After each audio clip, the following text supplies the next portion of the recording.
The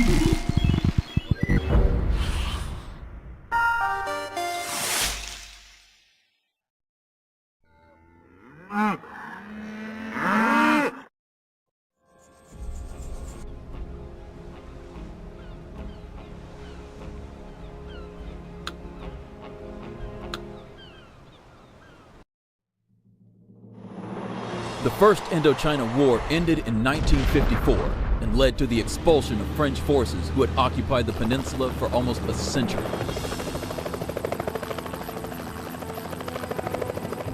Vietnam was left divided into the Communist North and Catholic-led but predominantly Buddhist South. The South was supported by the United States, who saw the spread of communism as one of the 20th century's worst problems. The fear was that a domino effect would occur, that after the loss of one nation to communism, neighbors would surely follow. The United States was facing an encroaching communist front and decided that Vietnam was the place to make a stand.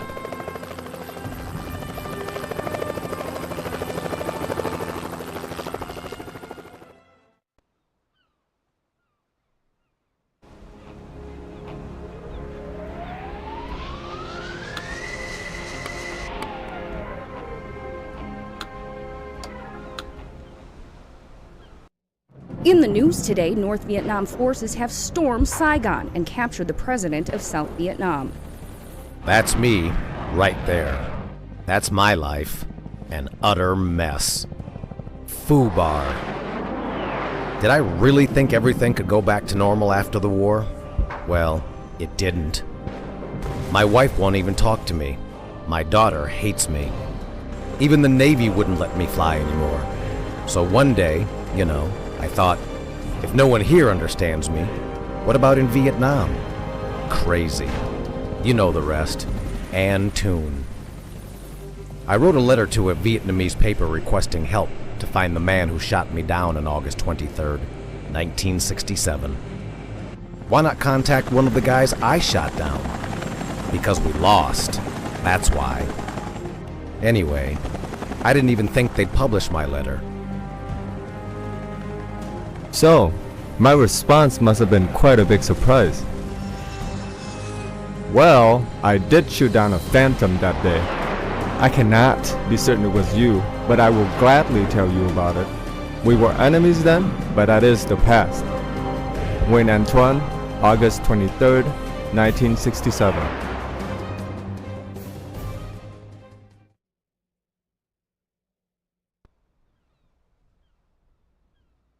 We had been preparing for action for months, keeping our MiGs out of combat, practicing new tactics, and studying American flight patterns. On August 23rd, 1967, we were ready at last. That day, you and your pilots entered our territory near Hanoi. We scrambled to our MiGs. The older MiG-17s approached you directly, while the MiG-21 interceptors stayed out of sight, gaining altitude. As the interceptors reached their position, above and beyond your planes, the MiG-17s launched their attack. That attack from the MiG-17s was the bait to split your formation, to separate the bombers from their escorts. It worked. Your fighters were drawn away, leaving the bombers vulnerable to a greater threat.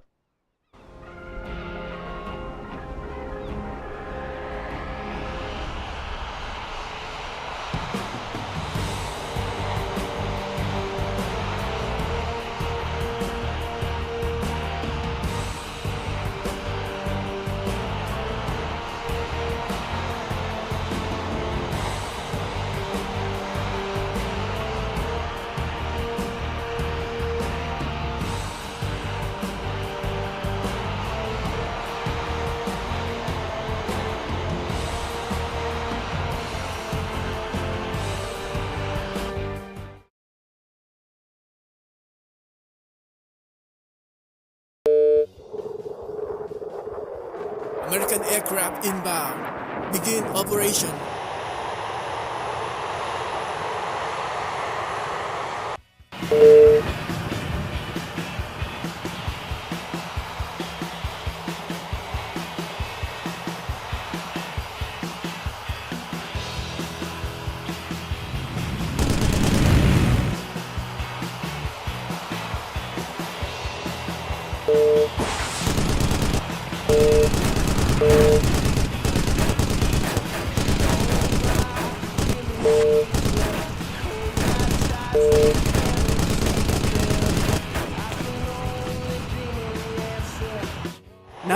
Pull out, but make sure they can follow you.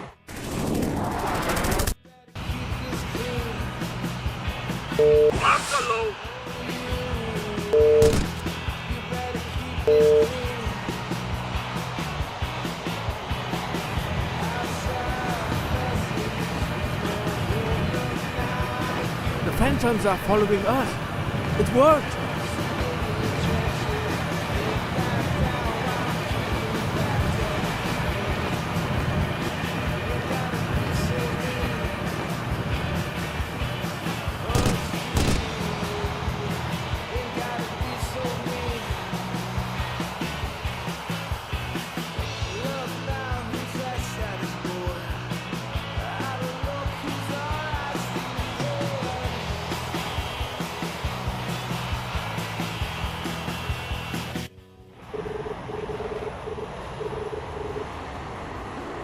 Dragonfly, the path is clear to the bombers.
American aircraft had scattered. Some were shot down, others has retreated. But one phantom still remained to challenge us.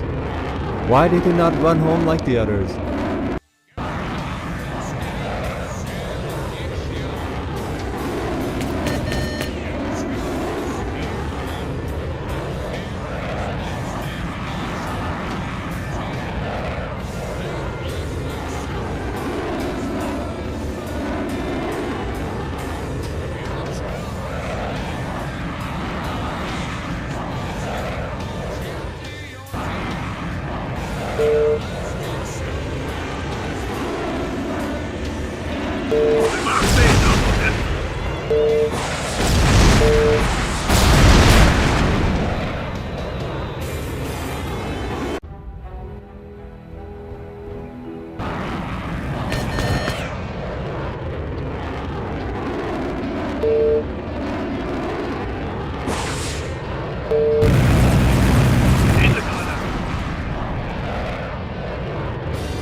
So, it really was you.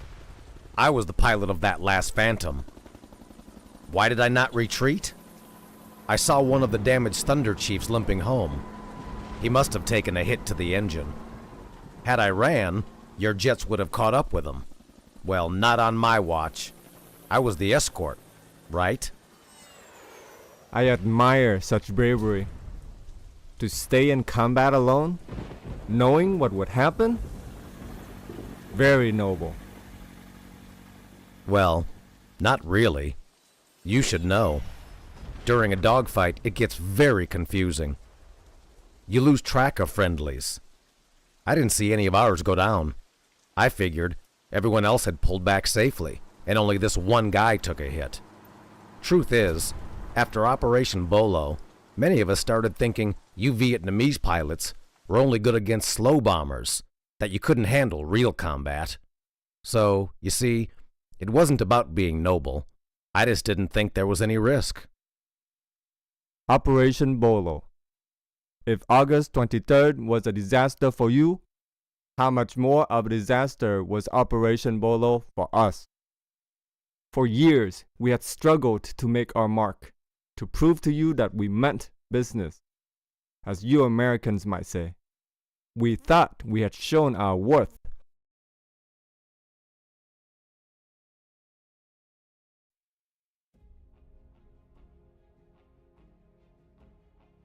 Our Vietnamese People's Air Force had been gaining in strength for years. We went from operating only 2 training planes with a handful of men to multiple squadrons of jet fighters flown by experienced pilots ready to challenge the world's greatest military power. I was there from our first confirmed jet fighter kill, through the endless sorties and intercept flight, and during the setback, celebrating victories.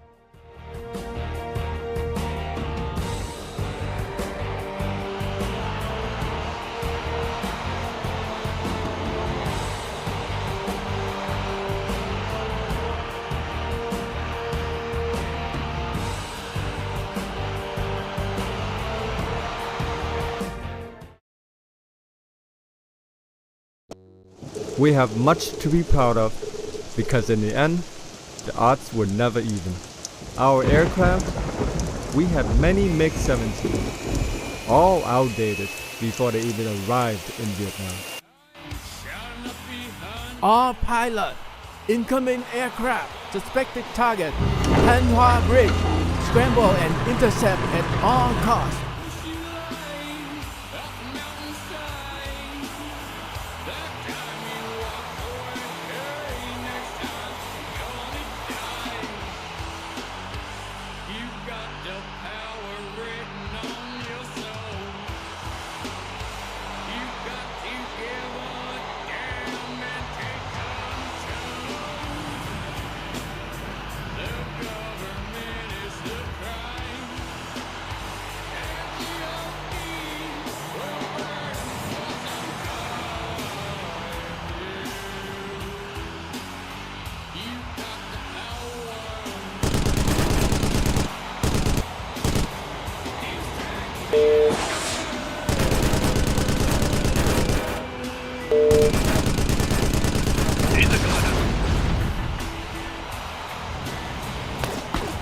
They are running!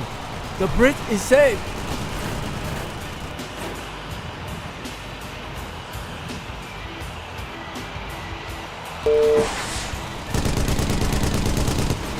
My mark phase almost empty.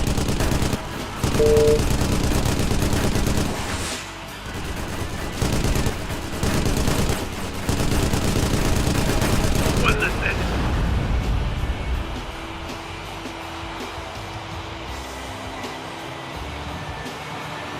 Beautiful dogfighter, the old MiG-17. I liked it better than any other plane. It handled well, and though its missile loadout was poor, I preferred to rely on guns anyway.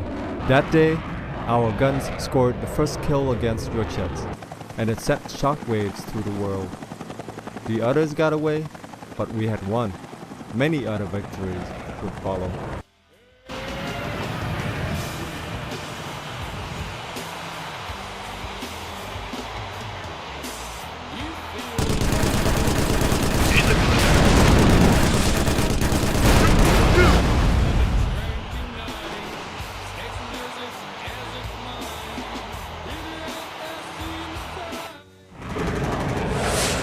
The MiG-21 was something different. It was high-tech, a fantastic interceptor. She did not handle as well as the 17s, but she was much faster. Had more missile too.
on interceptors.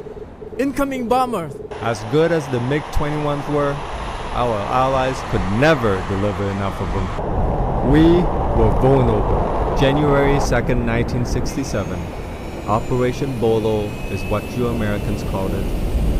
As we had many times before, we intercepted a group of your bombers.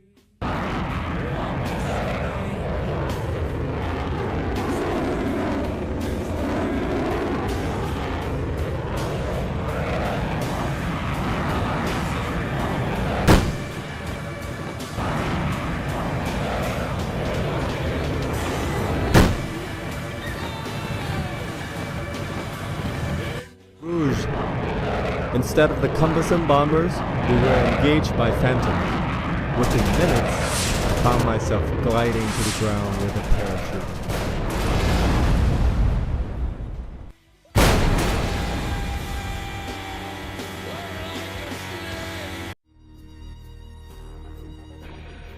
Antoon. I was there during Operation Bolo. I flew one of the Phantoms that day. Did I shoot you down? I see no way to be sure. We can only imagine. If I shot you down, then you shot me down. What a coincidence. It's just the fortunes of war, I guess. You win some, you lose some. You could say, it makes us even. Yes, even, but not the same. You said you wanted revenge? To win? To recover the lost honor of the VPAF? Well, Antoon, for me, it was the opposite. After August 23rd, I was a changed man. I lost confidence. For the first time, I seriously thought about my family's constant pleas to transfer back to the States. In the end, I stayed. I felt I had to do my duty to the very end. But the end? Well, I started to wonder what that end would be. Why did I have doubts? The military situation was fine. Our defeat was just a minor setback. So, what? A bruised ego? Looking back, it was being on the ground. The experience of being hunted, knowing that anyone I meet could kill me. Two things dawned on me. First, we could not win because your government would not stop. It dawned on me that no matter what, all we could do was make your people hate us more. Secondly, I simply realized that this was not a fair fight for which I was willing to lay my life on the line. That was not Korea, where every town and village we freed from the communists welcomed us, where the destruction we saw gave us one more reason to keep going. In Korea, victory seemed worth dying for. You say you could not win. Maybe. But as long as you Americans were in Vietnam, we could not take a step forward. 10 years and not a step forward. We had our doubts too. We often wondered if the sacrifices would pay off. Until the news of the treaty, of the American withdrawal, many of us could not imagine victory. But afterwards, our great surge forward. March 1975, Hue Falls, Da Nang Falls. We knew now Saigon was within reach. The South did not welcome us as liberators. They fled from us. And it was this flood of refugees that destroyed the enemy army once and for all. With the roads jammed by refugees, the southern armies lost the freedom of movement. As the enemy collapsed, our agents grew more active. We had many of them, even officers in the enemy forces. Now at last, they could cross the lines and join us.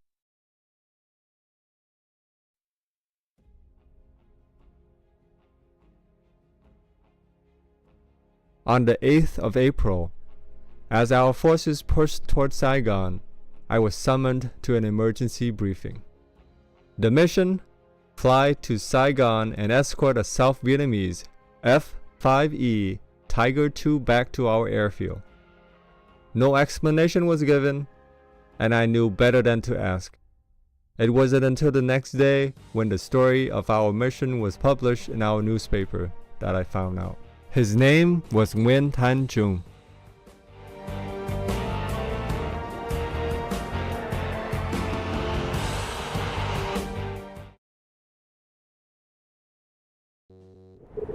Nguyen Thanh Trung was already our man when he joined the VNAF. Now, a fully trained combat pilot, he decided it was time to bring his plane across the lines. NG-243, launch!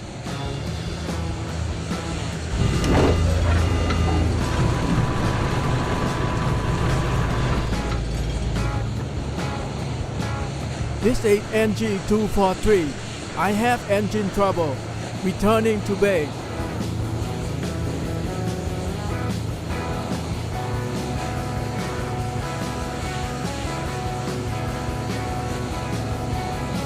Nguyen Thanh Trung only needed to evade enemy patrols and make it to our airfield.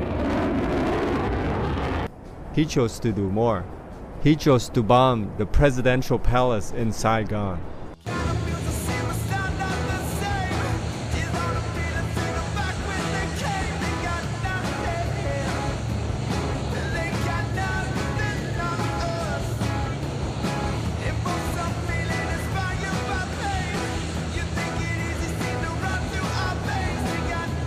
Bombing down. Bomb hit positive.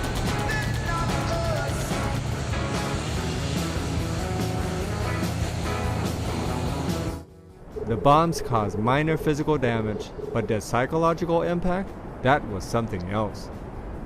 Now Nguyen Thanh Trung only needed to escape. Easier said than done. The enemy were on high alert.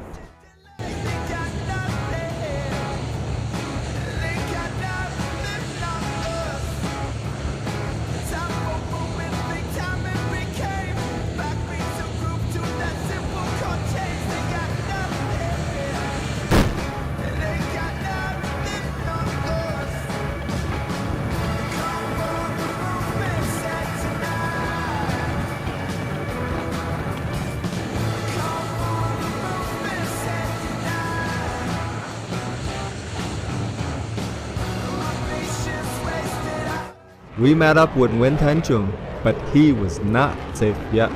The VNAF was in pursuit. It wasn't an easy mission for us. Protecting one VNAF F5 from other F5s with identical markings? Madness!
That day was my final combat action against South Vietnam. Ours was an air force of fighter pilots. We simply had no capability for ground strike. But I did fly one more time over Saigon. The city surrendered on April 30th. With the next day being Labor Day, always a great celebration. It was doubly significant because of the previous day's victory. We organized a massive parade. Tanks, planes, even boats on the river. Between us, I think it was as much a celebration as a show of force to tell the hostile citizens of South Vietnam they must accept reunification. I was there, flying over the city. A beautiful sight. For the first time in months, no gunfire, no smoke. So for you, the war was over on April 30th. Wow. We had officially withdrawn 3 years earlier. But in the end, my final combat action took place on May 15th, 2 weeks after the fall of Saigon finished the war for you. Tell me, did you ever hear of the Mayaguez incident?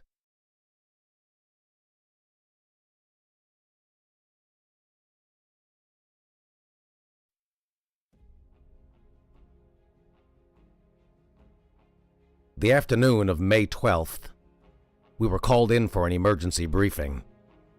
The last thing any of us expected was action, but there you have it. The Khmer Rouge had already captured several ships near the Cambodian coast, and we wouldn't have lifted a finger to stop them. But the SS Mayaguez was our ship. 40 American sailors, prisoners of a regime known for slaughtering its political opponents. Our imagination was running wild. There's more to it. A few years earlier, the North Koreans had captured the USS Pueblo, holding her crew for 11 months. Our inability to rescue those men was humiliating, but at least that was excusable, given North Korea's military strength. But now, just when Saigon had fallen, we were to suffer another humiliation, this time at the hands of little Cambodia? Absolutely no way. So we went to work immediately. First task, stop the Mayaguez before it reached the shore. Then, drop troops on board and recapture the ship. Simple, right?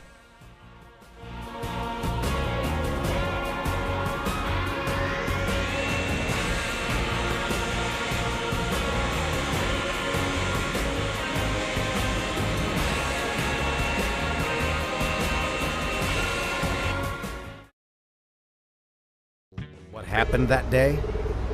The Mayaguez was stopped by the Khmer Rouge Navy. Navy?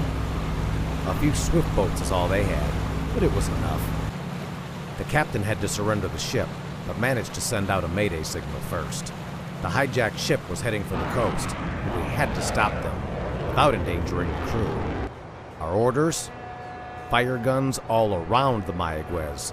Do not hit the ship. Would it work?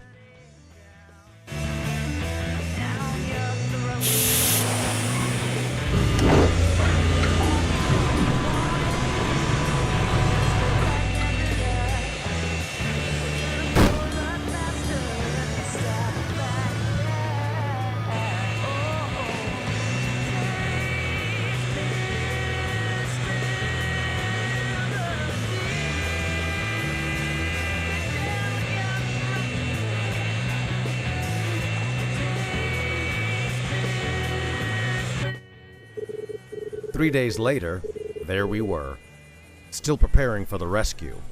Our first attempt was canceled after an accidental crash. The big question, was anyone still there to be rescued?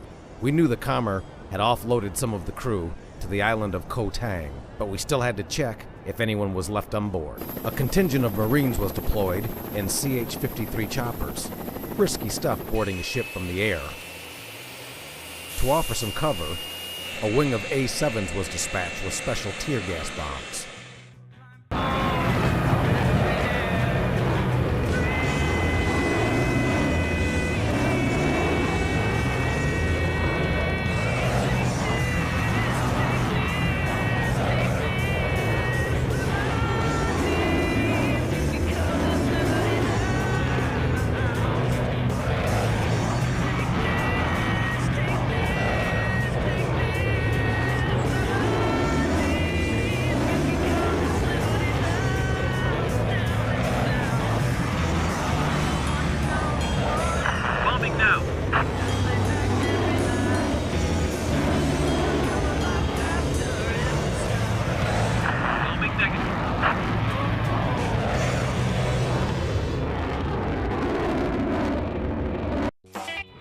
Our part was easy. We saturated the ship's decks with tear gas, and the Marines went in. One of our destroyers, the Harold E. Holt, was also approaching, ready to deploy additional boarding parties as soon as the Marines could secure a foothold.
Company D successfully deployed Smayaguez.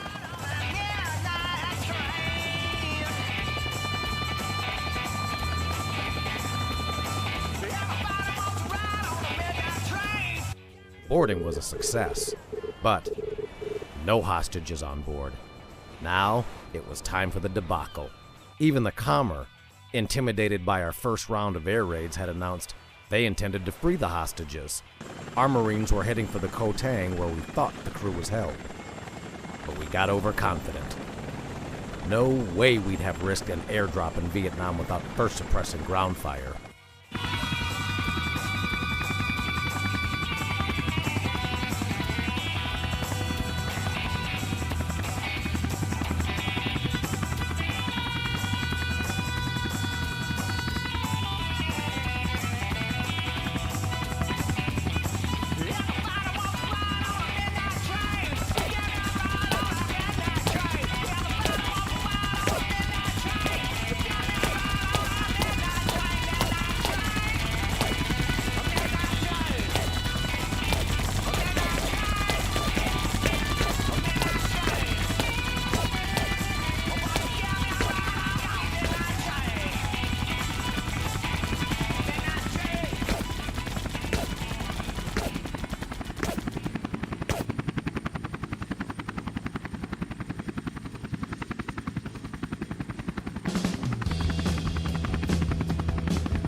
All units, our Marines will be overrun without reinforcements. Return and deploy E Company to the LZ.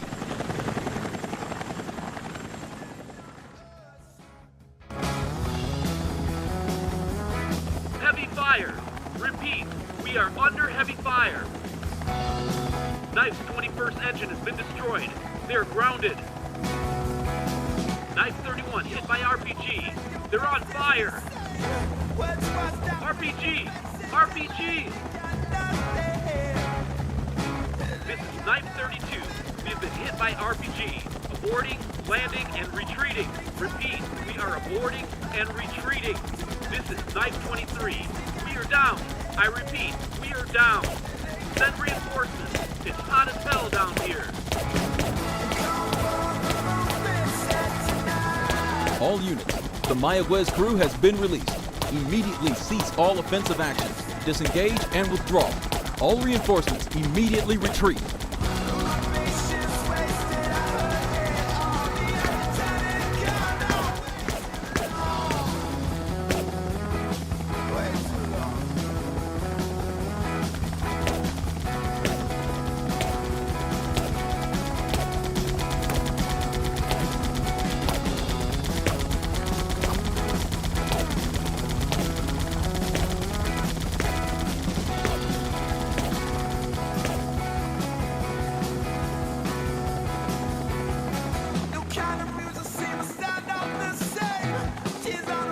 Belay previous orders. Our Marines will be overrun without reinforcements. Return and deploy E Company to the LZ.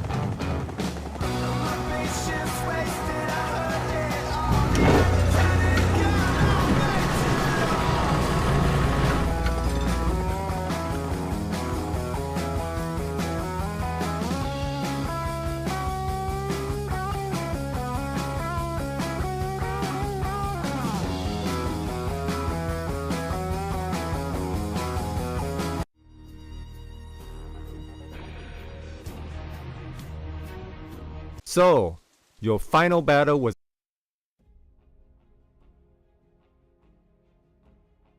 the invasion started on December 25th, 1978. You Americans celebrate a holiday that day, do you not? For us, it was the first day of a new conflict. Our forces pushed into Cambodia.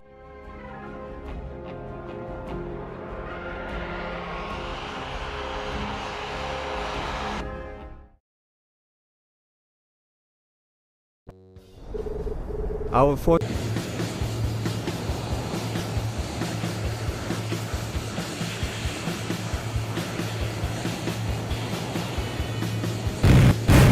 That thing. Oh yeah, I'm good.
That thing. 2 for 2.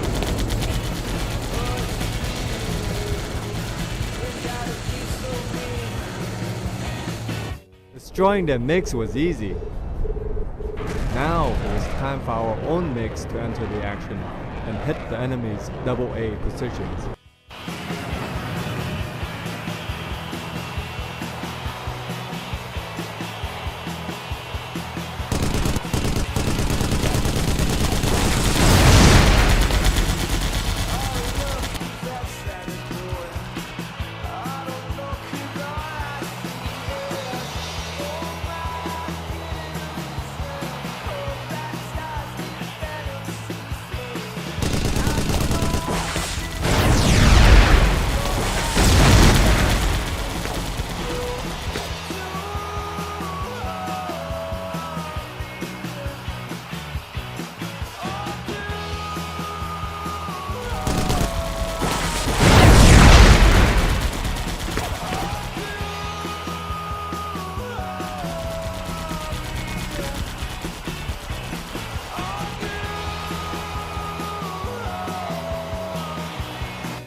This was the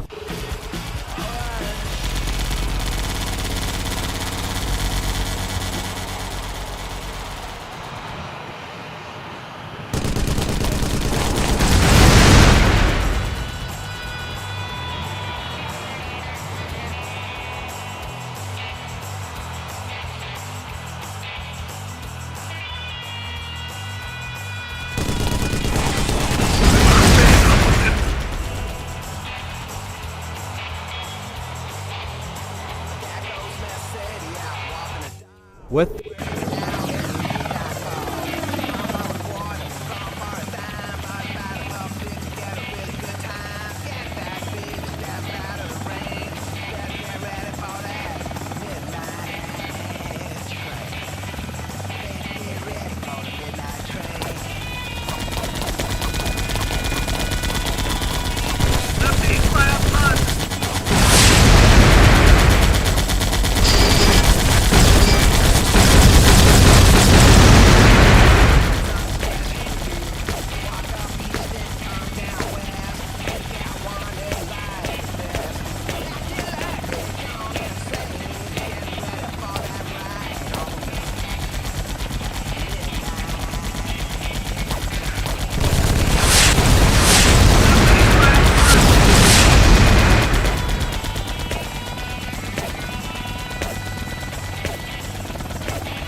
Left 8 fly up front.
Enemy fire!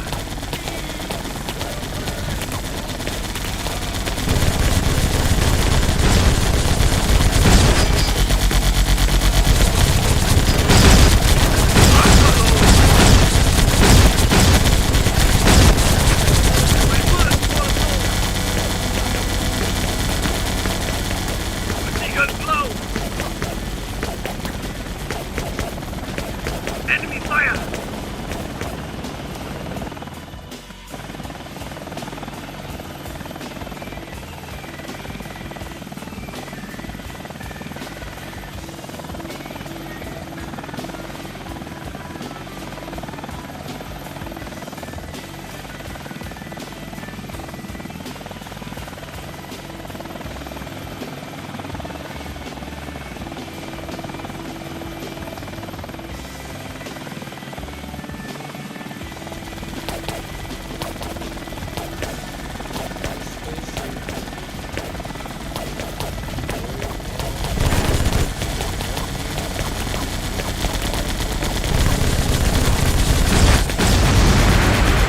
Enemy fire!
Enemy fire! MiG! Helicopter! Break formation!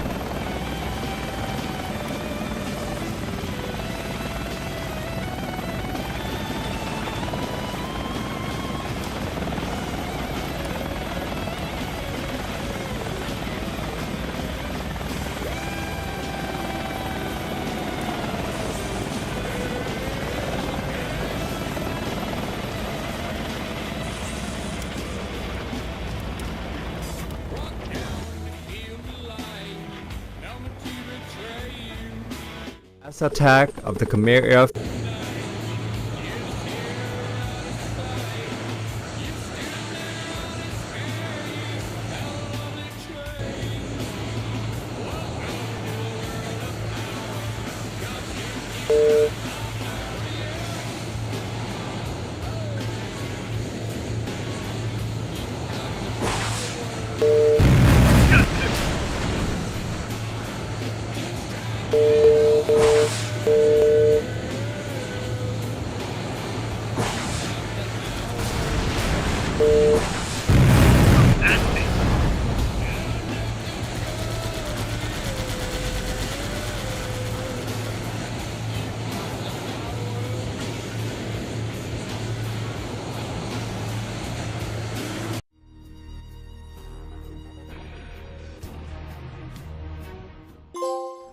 A month later, Vietnam suffered another invasion. The Chinese attacked in retaliation for the overthrow of their Cambodian allies. Fortunately, it was a short-lived war, and most of our pilots, myself included, never had to fight again. I remained in the Air Force for another 5 years until I retired. This was the most beautiful period of my life. Training new pilots, flying over Ho Chi Minh City and Hanoi in yearly victory celebrations, flying for pleasure. Back in the States, I trained pilots too. We have that in common. I wanted to fly for as long as they'd let me, which was not long. They made me retire in 1977. They didn't like my bitter attitude.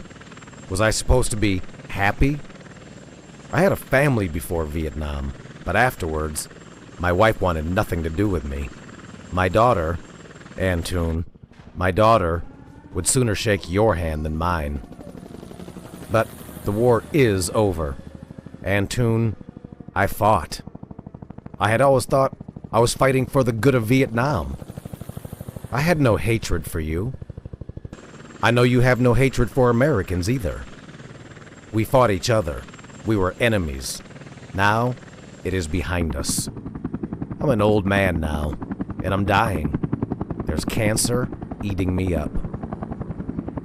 If there's one thing I'd like to do before I die, it's to meet the man who shot me down and be able to call him my friend.